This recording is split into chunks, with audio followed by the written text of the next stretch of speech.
It is always a really great joy to be in San Diego and a great honor to be at UCSD, one of our nation's premier universities and the home of so many scholars I have admired so much for so many years, including a distinguished political scientist who once gave me a gift of an A in a statistics course, and I'll never, ever forget that. He didn't give me an A, I'm sorry, he gave me just a higher, I didn't deserve anything close to that. He just gave me an acceptable grade beyond what I probably deserved, Sam Popkin. It's a special pleasure to be giving the lectureship created in honor of Father Eugene Burke, and not primarily because the E in my EJ is Eugene. In fact, some of you remember when G. McCarthy ran for president, I was always very excited. He is the only candidate for president ever who shared my name. So very popular in a certain era among Catholics. But one of the privileges was to have a chance to learn more about this extraordinary man who would have so much to teach us at this moment. The more I read about him, the more I wished he were still around. He was ecumenical to his core, trying to bring people together despite historic differences. We could use a lot of that right now. He was part of the work that produced the UN's Declaration of Human Rights, which is an extraordinary document that still has much to teach us. He was engaged early on in the battle for women's rights, and from everything I have read about him, he wasn't one of those people who loved humanity, but really had a problem dealing with individual human beings. I bet you met some people like that. He was a warm and beloved teacher and colleague, and we should all aspire to this characteristic described in his official biography. Those who sought him out came away refreshed, enriched, and full of hope. Lord knows what the world might be like if all of us were like that. So it's a real honor to be here. And I want to say a particular thank you to those who organized this lecture and invited me to be here, although they should not be blamed for a single word I say. I want to thank Andrew Waltz, with whom I've had the great pleasure of working closely, and was very consoling yesterday when my flight here was delayed by 4.5 hours. Bless you, Andrew. To the Burke Lectureship Board of Governors, and especially to its chair, Father Peter Abdullah, whom you just heard from.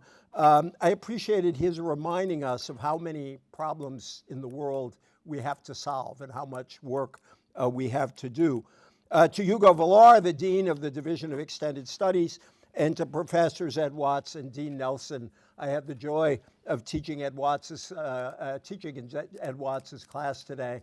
And I can tell you this generation of students is awesome. I teach myself at Georgetown, and students give me hope. I always say the one thing you never want to be is a grumpy old man, and I think this generation of students keeps us all from coming anywhere near that. And the two of them are here, and thank you for coming tonight. And thank you all for coming out this evening. This is a lectureship dedicated to religion and public life, and I just have a feeling Father Burke might have appreciated one of my favorite jokes about religion's relationship and politics. This joke was first told many, many years ago by a bishop in Albany, New York, speaking at a Democratic Party dinner. And he spoke of Mrs. O'Reilly, who was a loyal Democrat, voted Democratic, straight Democratic in every election.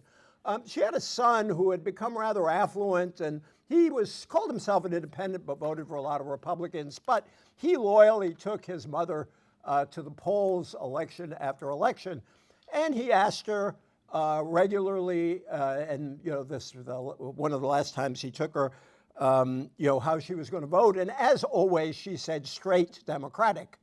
And the son finally looked at the mother and said, if Jesus came back to earth and ran as a Republican, you would vote against him. And Mrs. O'Reilly looked at her son and said, oh, hush, why should he change his party after all these years? And I think we are having a lot of issues in American politics because there seem to be a lot of people who think he has changed his party after all these years. I write a column, as some of you know, and people who read it know I have strong political views, including about the election we're in the middle of, and in fact, we have months and months and months to go in that election. And I'm always happy to talk about politics and to express my views, and I'll be happy to do that in the Q&A. But in honor of Father Burke's ecumenical spirit, I thought it would be good today to try to get away from the tone of so many of our current political discussions, to try for a moment to look past this particular campaign and think with you a little bit about problems we all share and all worry about: family and community, loneliness and despair, the search for faith and hope. I will not be able to resist making a case for democracy before I'm done, because I worry that we use that word a lot, but are not willing to stand up for it, to acknowledge that for all their flaws, democracies in the end do a better job of solving problems than authoritarian and tyrannical regimes. And I'd be happy to defend that further. They do so by holding people in power accountable. In a democracy, there are no final victories, which means there are no final defeats. You can carry out your campaigns and your efforts to change things election after election. And being a small d Democrat means recognizing the dignity of each and all of us and everyone's role in defining the common good. But let's start with the untoward meanness that's out there. And you can just look at, well, almost any social media site. And also the substitution of personal invective for argument. These aren't just enemies of reasoned debate, they're also barriers to problem solving.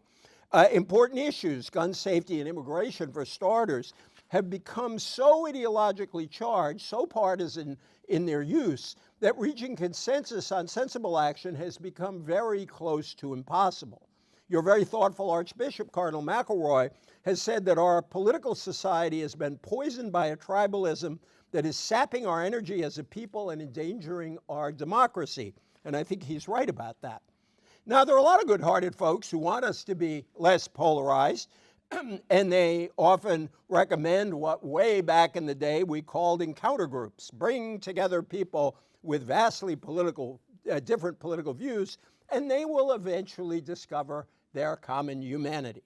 Now, Lord knows I'm for anything that might help us hate each other a little bit less, but political polarization, in fact, requires political solutions. Some of them have to do with fixes to the electoral system, including an end to gerrymandering, the introduction of ranked choice voting, easy voting and voting rights, and a lot of other reforms. I wrote a book with a friend proposing we adopt our own version of Australia's system of requiring every citizen to vote, but that argument is for another day, although if anybody wants to talk about it, I'm always glad to make a case for it. But technical repairs aren't enough. I think the way forward also requires citizens and political leaders alike to challenge the weaponization of causes that ought to be unifying. We should start with Americans' shared concerns about family and community.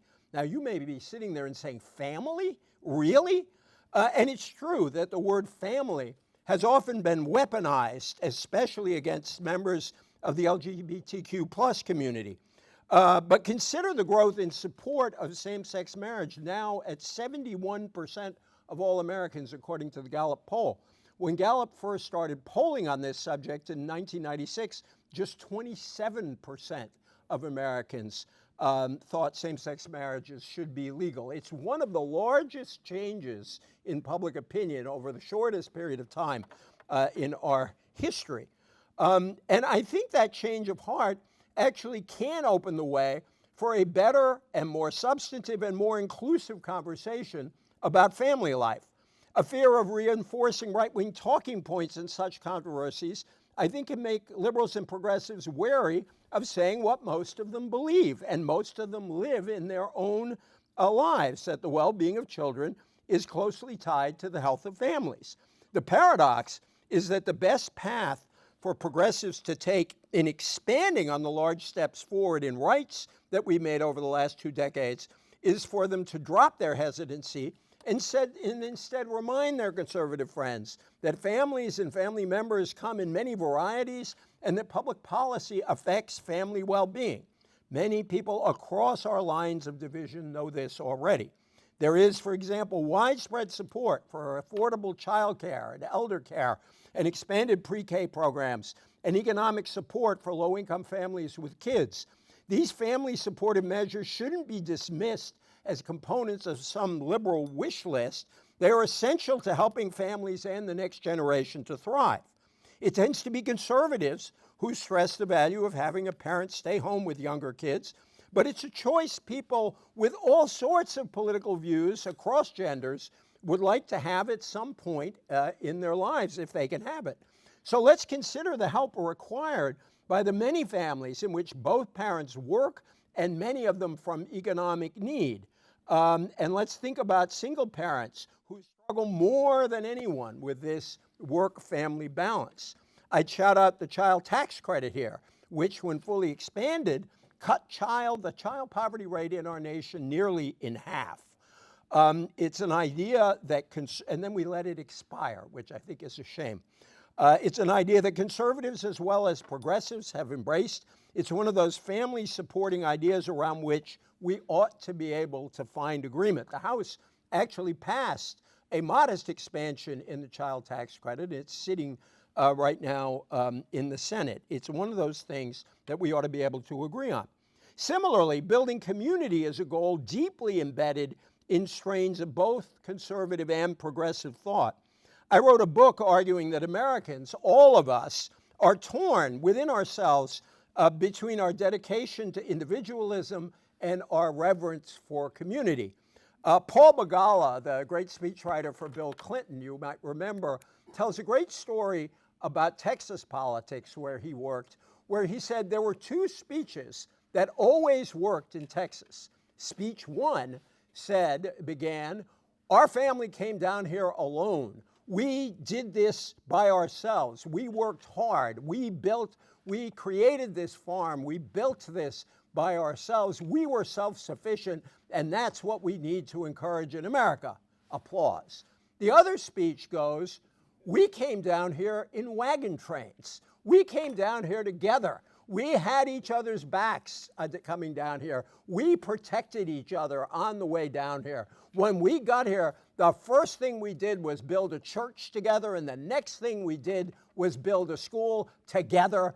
And when we built our houses, we helped each other, and we made it because we worked together." Those are two very American speeches, and I think they reflect our divided political heart, as I have called it. Now, in some moments in our history, we have put greater stress on individualism, and at other moments, we have emphasized community.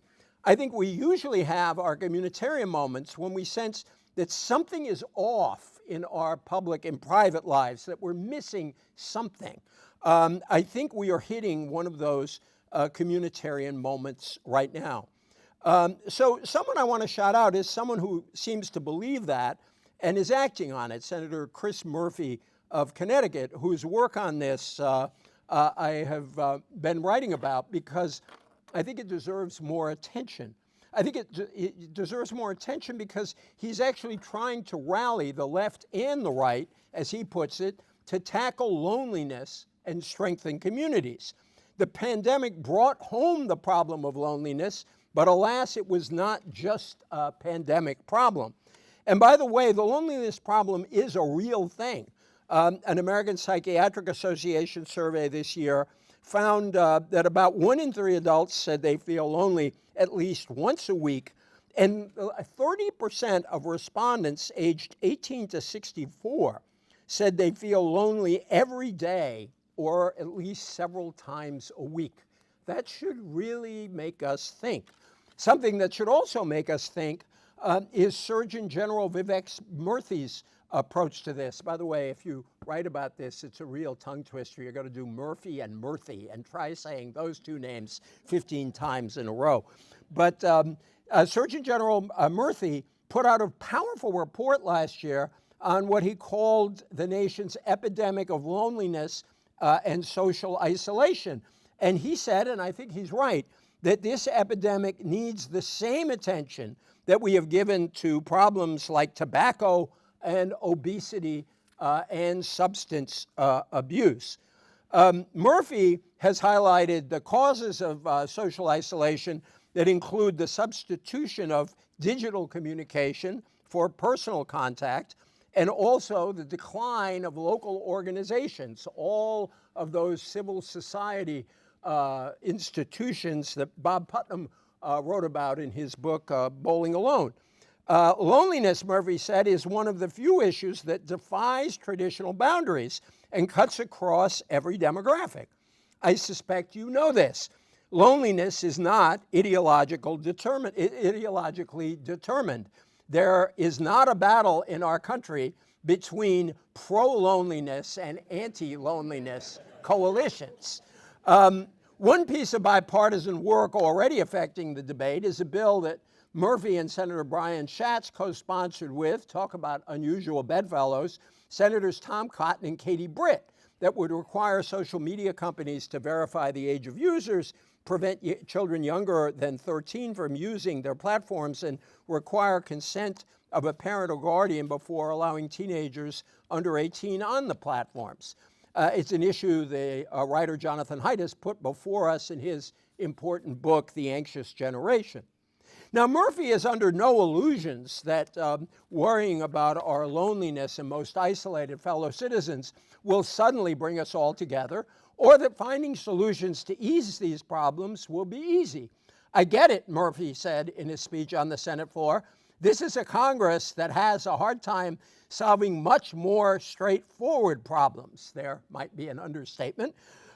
So tackling a metaphysical crisis like loneliness might feel like a Herculean task. But I suggest that perhaps it takes a Herculean task to make us forget, at least for a few moments, how much we seem to mistrust each other and to try to work together.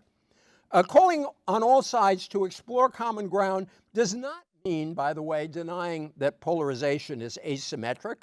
I think the evidence is quite clear that the right has radicalized more than the left, and I'm open to argument about that if people want to.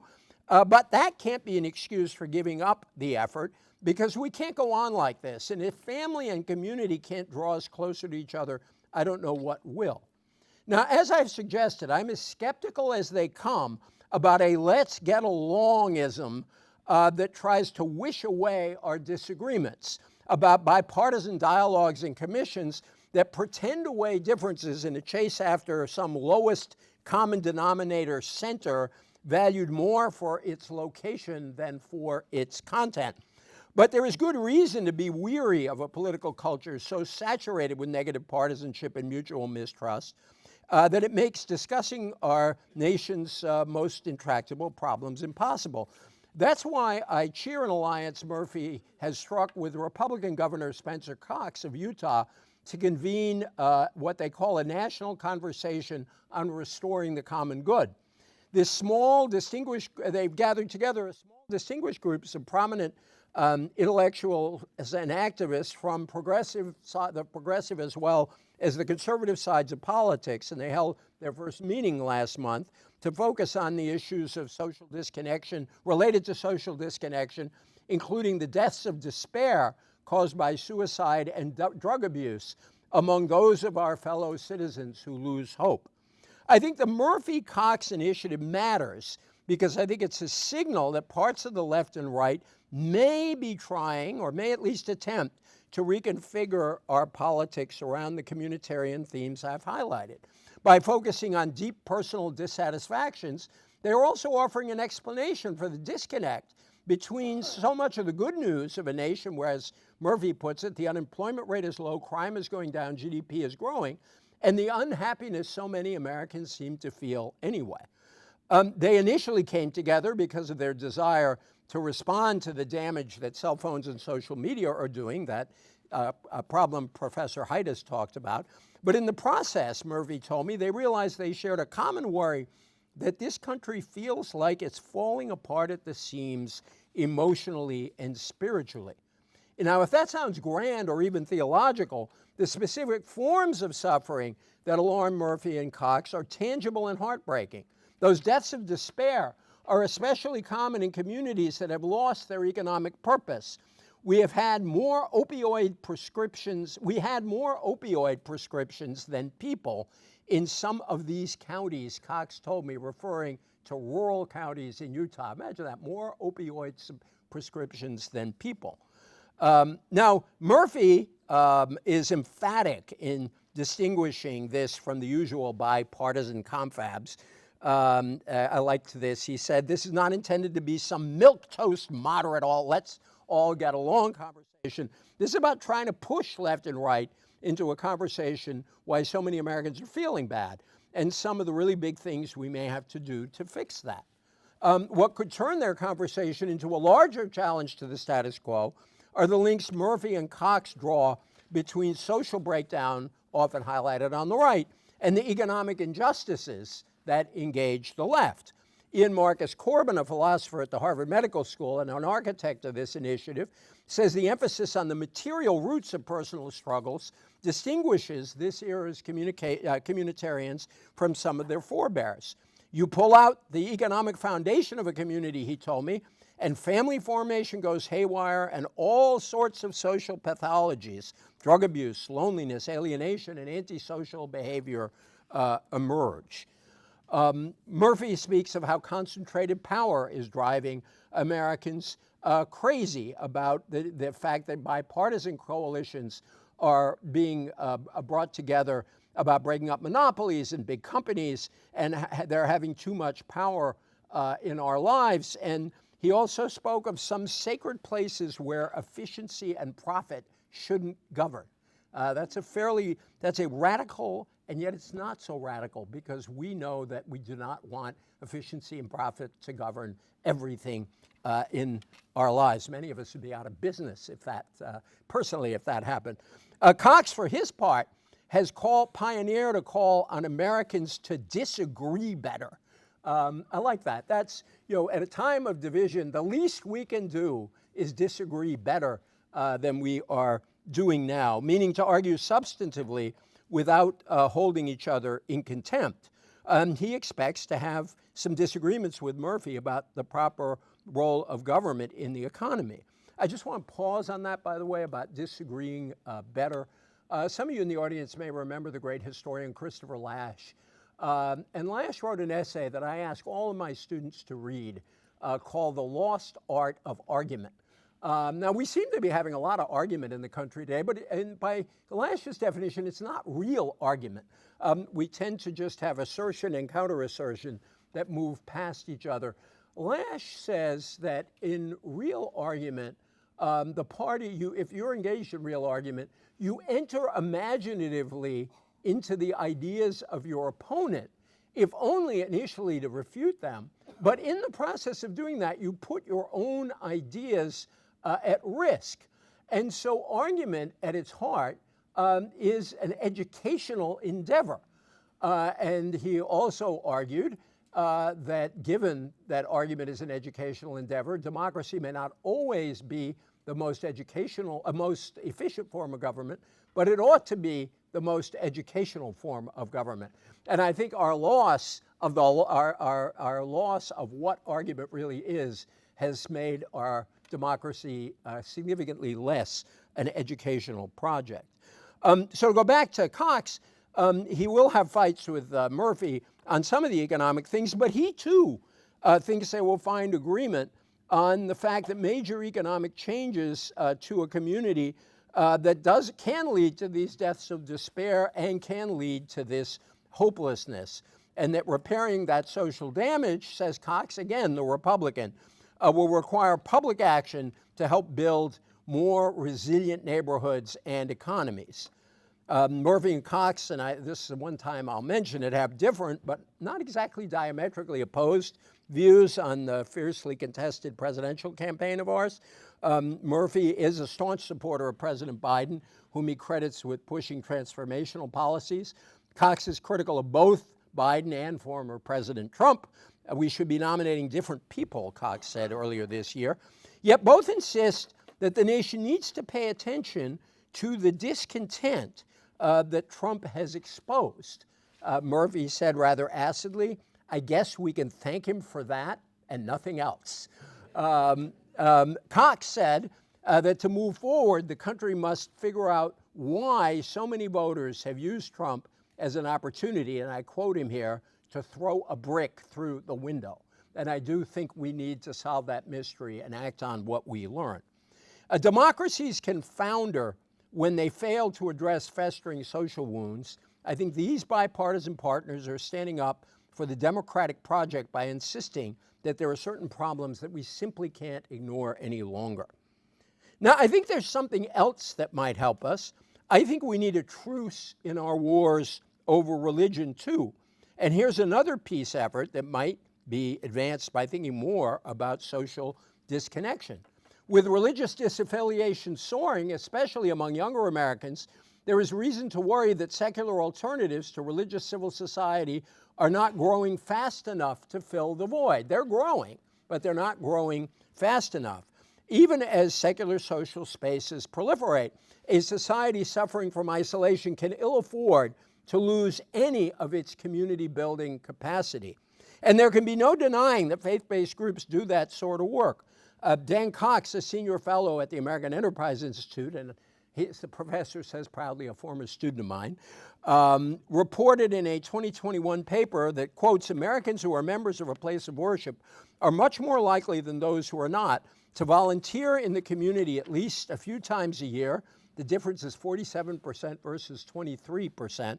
To talk to someone in their community they do not know well, 64% to 54%, and attend a community meeting or a local event. They are also more likely than others to feel connected to their neighborhood and the people who live there. I think what's required to move forward is for religious people to face up to the downsides of faith's public role, and they exist, and I'll get to them, but for religion's critics to cultivate gratitude for how religious organizations, houses of worship, can enrich our common life. On the negative side, many of the public voices of white Christianity have moved far to the right, in too many cases, toward an embrace of a deeply intolerant ethno-nationalism. This has actually had the paradoxical or non-paradoxical effect of accelerating the flight from religion of other parts of our community, especially more progressive younger people. Pope Francis has rightly warned against a climate of closure in which ideology replaces faith. Yes, liberals too need to worry about ideology replacing faith, but if religion becomes a synonym for reaction, many will fall by the wayside. As the traditions of the Black church have reminded us again and again, the prophetic power of religion must place love and justice at its core, or else it becomes, as Scripture teaches, a noisy gong or a clanging cymbal. But critics of conservative religion need to remember that community-mindedness is not just a habit of progressives. As Cox's data shows, it is a virtue that crosses lines of tradition and ideology. Now, here's what I find heartening signs of hope in the conversation. Many secular people and progressives are lifting up religion's socially constructive role, sometimes to their own surprise. My great friend and Washington Post colleague Perry Bacon Jr., who left the church, wrote a powerful essay last year about what he called a church-sized hole in American life. And he longed for a religion of the nuns. He said that's N-O-N-E-S, not N-U-N-S. A religion of the nuns, noting that even attractive secular alternatives did not provide, again to quote Perry, singing, sermons, and solidarity all at once. In that report on our epidemic of loneliness, Surgeon General Murthy was direct. Religious or faith-based groups can be a source of regular social contact, serve as a community of support, provide meaning and purpose, create a sense of belonging around shared values and beliefs, and are associated with reduced risk-taking behaviors. That's pretty good. Now, it's true that very few people decide to believe in God or not for reasons of social utility. And humans have argued for centuries about whether religion and faith are primarily good or bad for the world. As I'll suggest in a moment, that debate might be a draw at the present time. But I think that critics of religion should recognize that if they preach the value of open-mindedness, they should apply that virtue in their approach to people of faith and the institutions they built. Doing so won't work miracles, but it might help us recognize that the path to truth and to a less fractious society sometimes takes unexpected turns. Now, even as I make this case for religion's role, I am acutely aware that many, including probably many in this audience, are deeply skeptical. And they are not wrong to point us to religion's failures. Let's face it, religion can create community, but it can divide communities. It can lead to searing self-criticism, but it can also promote pompous self-satisfaction. It can encourage dissent and conformity, generosity and narrow-mindedness. Religion's finest hours have been the times when intense belief led to social transformation, yet some of its darkest days have entailed the translation of intense belief into the ruthless imposition of orthodoxy. But I'd argue that the history of the United States, despite our many outbreaks of prejudice and nativism and self-congratulation, include many lessons about religion's role as a prod to social justice, to inclusion, and to national self-criticism.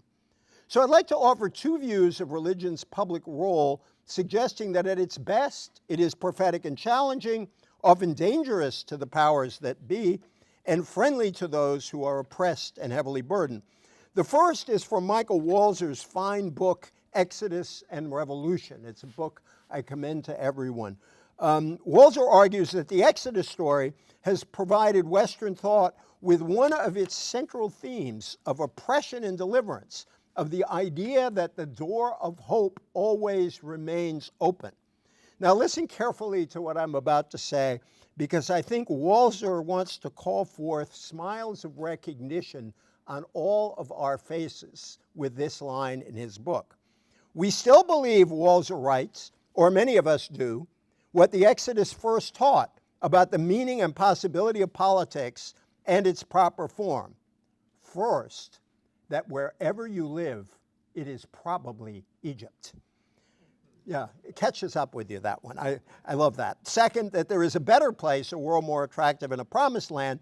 And third, that the way to the land is through the wilderness. There is no way to get from here to there without joining together and marching.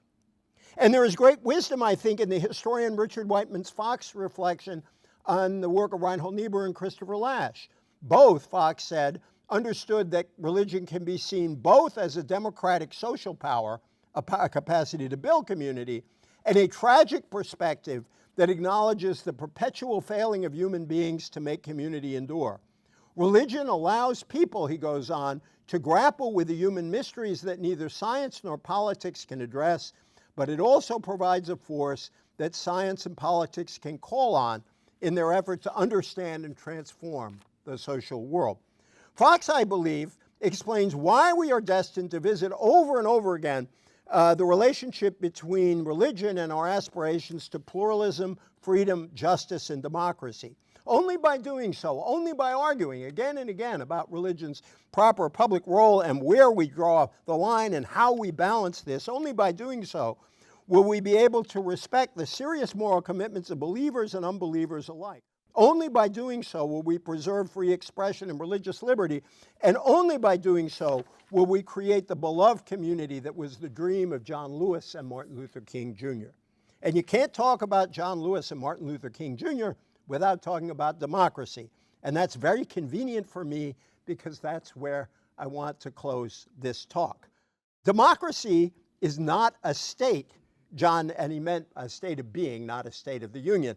Democracy is not a state, John Lewis wrote in the last essay of his life, published just after he died. Ordinary people with extraordinary vision can redeem the soul of America by getting into what I call good trouble, necessary trouble. John Lewis dedicated his life to good trouble. Yes, and we also need to take the trouble to defend democracy in the first place, and for a lot of reasons. The belief that constitutional democracy is superior to other forms of government rests in part on its capacity, as I suggested earlier, to encourage open debate and thus social learning. Social learning is really underrated. Citizens can and do learn from each other, and they can learn together. They pick up tidbits and cues from the public debate and then argue over back fences or kitchen tables in their houses of worship or at their favorite bars and restaurants. Now, of course, this is an idealized view. In our moment, many people avoid political talk with neighbors or family members altogether because they fear igniting bitter shouting matches or worse. Many of you have probably seen this in your families. I like to tell the story of a very dear uncle of mine, my Uncle Ray, whom I spent 35 years arguing politics with. And you could tell how divided we were about how fierce our arguments got. But we never stopped loving each other, and we just kept arguing. And when he died, his kids kindly asked me to do the eulogy at his funeral.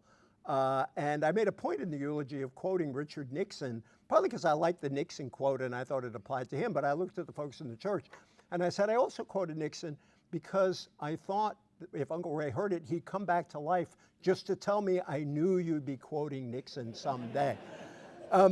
And I've thought about my dear uncle a lot in this period because I wonder if we could be having those arguments in this period. I worry very much that we couldn't. So this is problematic in our time, and it's also problematic when we only hang around with people who reinforce our own views and sometimes our own prejudices. Bill Bishop wrote his revelatory book, The Big Sort, by saying we don't even live near people we disagree with anymore. I always told our kids in our neighborhood that even though it wasn't my politics, I really admired people who put up Republican signs because it took a lot of courage in our neighborhood to put up those Republican signs. And social media can push us even further into these ideological silos. But democracy just can't work if we stop talking with each other about politics altogether. I tell my students every year that I try very hard in my classes to include points of view that are not my own, and that I deeply respect students who disagree with me on all sorts of things, and importantly for them, that they even get good grades in my classes. I tell them that in any room there are majorities and minorities, and in a classroom, no majority of students should ever try to intimidate the minority in that classroom. And I promise to side with the minority if I ever see that happening, even if I disagree with them, to make sure that they will feel free to speak out. But I always acknowledge that, so that sounds very fair of me, but I always acknowledge to my students that there is one strong assumption that I bring to pretty much all I teach when it comes to politics.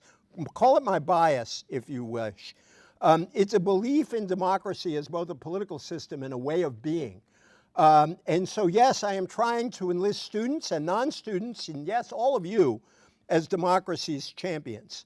Democracy properly encourages open-mindedness. There's an old joke about the liberal who is so open-minded that he can't even take his own side in an argument.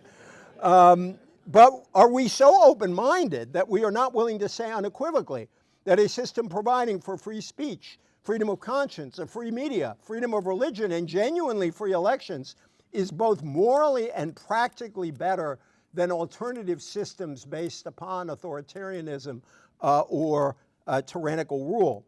Democracy, yes, has always been imperfect in practice. I really treasure what Václav Havel, some of you may remember, the great Russian, Czech dissident who became president of the country, what he told Congress in 1990. He said, as long as people are people, democracy in the full sense of the word will always remain an ideal. One may approach democracy as one would a horizon in ways that may be better or worse, but which can never be fully attained. In this sense, you too, he said to us, are merely approaching democracy. But it is a journey that we have to stay on. In embracing democracy, as my friend the historian James Kloppenberg has written, we are standing up for three highly contested principles: popular sovereignty, autonomy, and equality. We are also embracing three premises: deliberation, pluralism, and reciprocity. Now, we know that in its liberal form, democracy must at times resist popular sovereignty. Remember the Lincoln-Douglas debates from your high school or your college studies. A majority of people cannot vote away their own rights or anyone else's. We know that our own quest for autonomy can conflict with our obligations to the communities to which we owe debts. We know that many democracies, including our own, are a long way from true equality. Yet in the face of these tensions and imperfections, which values would we place above popular sovereignty, autonomy, and equality, and also above deliberation, pluralism, and reciprocity? If we would uphold these commitments, we should be prepared with Havel to defend the democratic ideal. We should also be prepared to live it. John Dewey, the great philosopher, said that democracy is a way of life, and I think that is the right way to view it.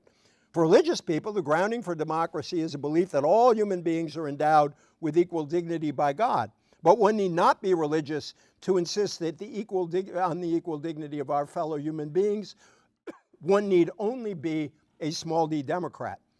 So a devotion to democracy ought to affect how we treat others, and maybe it can come back to improve our public life a little bit. We often have to deal with hierarchies, but we should never internalize them. Those at the bottom of formal authority structures see things and know things that cannot be seen from on high. We should, as Pope Francis has said, seek the wisdom available only on the peripheries. We learn from experience, and yes, from the news, that the distribution of virtue and compassion and judgment are not correlated with the distributions of power and wealth. Democracy is finally rooted in two intuitions about our aspirations to transcendence, which allow us to imagine a better world, and also about our proclivities to sin and failure, which require limits on the power any of us should wield over anyone else. Thus, the theologian Reinhold Niebuhr's great aphorism, man's capacity for justice makes democracy possible, but man's inclination to injustice makes democracy necessary. Think about that. Our desire for a society of self-governing equals in solidarity with each other is why we fight for democracy. Our awareness that tyrants abuse their power to oppress all who disagree with them is why we need democracy.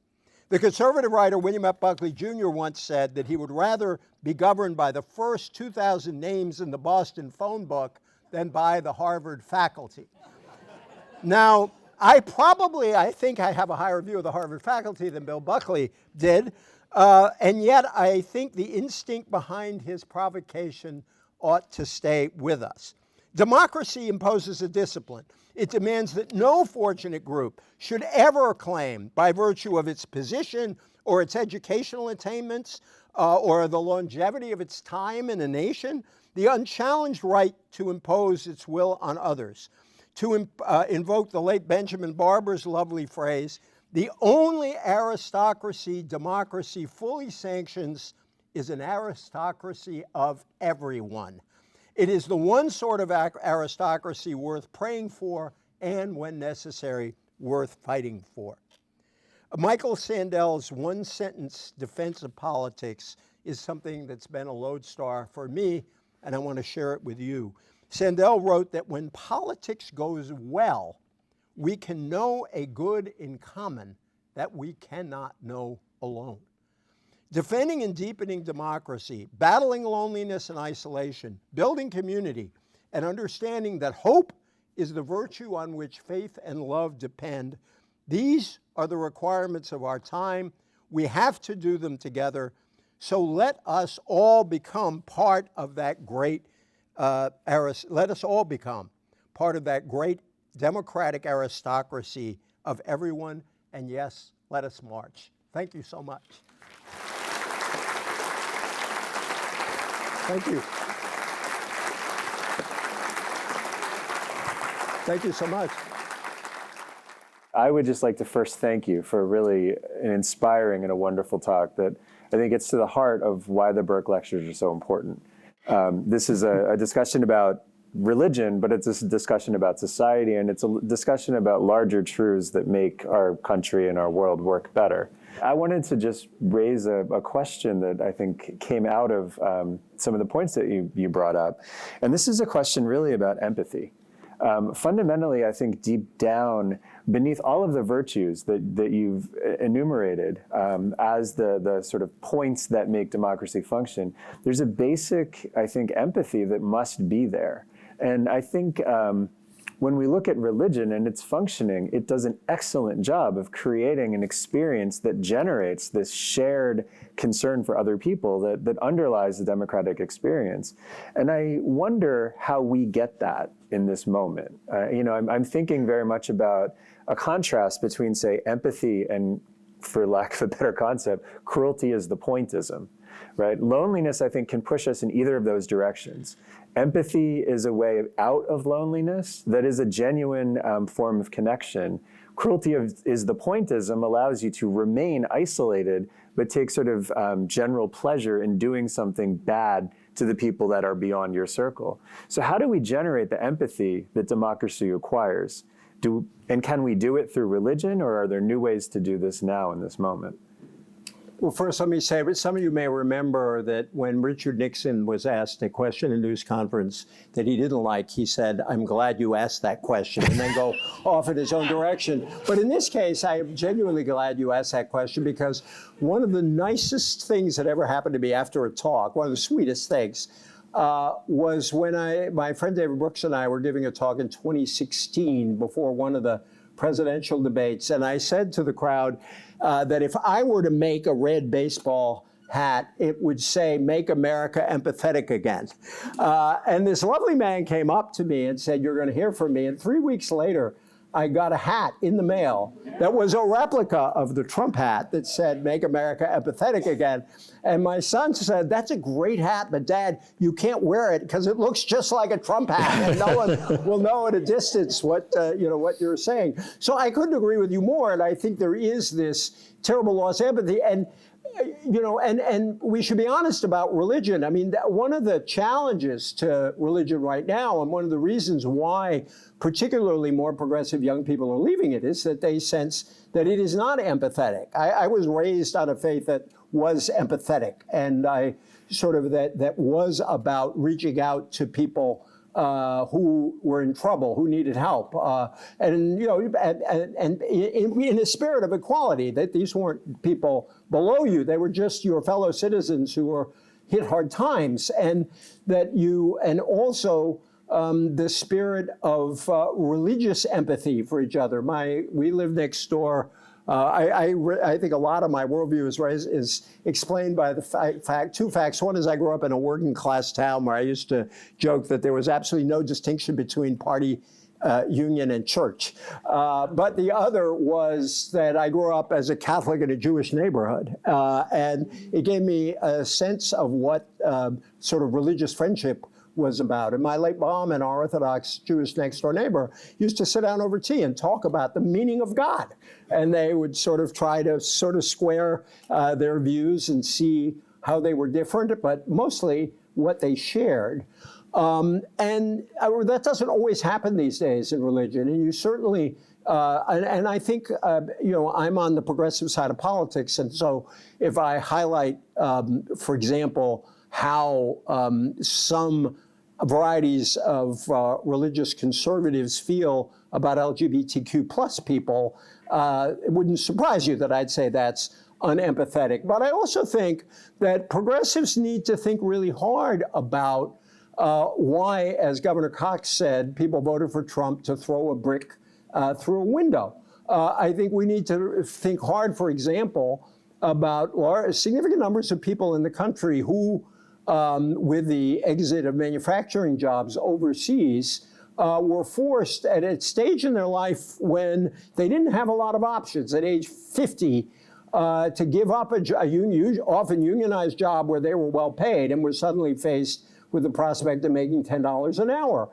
People who lived in communities that completely had their economic core cut out, and it's precisely those kind of communities that have had these deaths of despair. And what troubles me most, in a way, is that these problems cross racial lines, and yet we have created racial division. The problems that we started to notice because of Trump in predominantly white working class towns, as the great sociologist William J. Wilson said, had hit inner cities had hit black urban areas back in the 80s. This ought to bring us together and say, these problems, black people face particular forms of discrimination that white people will never face. But when it comes to economics, there are shared problems that we simply haven't figured out how to talk about together. I think a lot of us, when we were young, looked to someone like Robert Kennedy with considerable admiration because he was somebody who could bring these communities together. And I still think we desperately need that kind of solidarity. So I guess the two words that come to mind are empathy and solidarity. EJ, let me ask you about something you said in your book, Our Divided Political Heart. You said, we are more fearful than we need to be. Do you still feel that way? I guess right now I think I'm pretty fearful. It depends on. I'm trying to remember the context of that sentence. Context, come on, you're talking. Who cares about context? It was just a great sounds like a negative ad. He said we're more fearful than we need to be. No, but much of our discourse, much of our divide, much of our loneliness, it would seem to me, is fear-based. And I'm just wondering, when you wrote that 10 years ago or more, have your views changed on what we need to be afraid of? Well, in general, I think that we are more fearful than we need to be of each other for the reasons I just outlined, that there are a bunch of problems we have in common that we ought to figure out a way to talk about again together. And that's one of the reasons I like that, Murphy and Cox are focusing on these problems that everybody can recognize. Sure. And that, there's there's a great John F. Kennedy line about a small piece of cooperation, I'm missing the word there, pushing back a jungle of suspicion. And he was talking about the Cold War.